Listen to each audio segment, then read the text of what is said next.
кітап шығару оңай емес екен. Мен қазір 2 баспаға барып келе жатырмын. Бірінші мазмұндама баспасын ол кісілермен байланысып, жалпы қаңтардан кейін деп ол кісілердің жоспарлары өте көп екен. Және Степворд баспасына барып келе жатырмын. Бірнеше километр жаяу жүріп іздеп таптым. Бірақ барлық сұрақтарыма жауап алдым. Жас авторларға ең тиімдісі дайын өніміңізді баспаханадан шығара салу.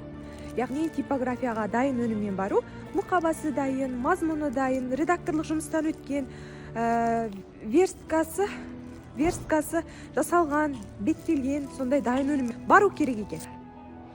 Қазақ университеті баспасынан шығарамыз.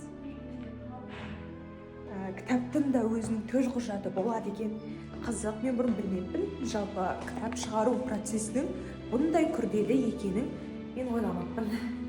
Твердый да әдемі екен бай.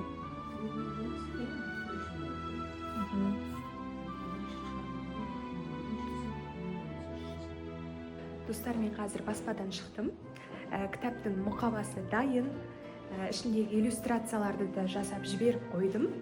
Енді баспадан сигнал келу керек. Яғни версткасы дайын болғаннан кейін соңғы қадамдар ғана қалады. Одан кейін бұйырса кітаптың тұсаукесерін жасаймыз. Сосын тағы да оны қайтадан көп қып шығарып, оны сатудың жолдарын бірге ойластырамыз.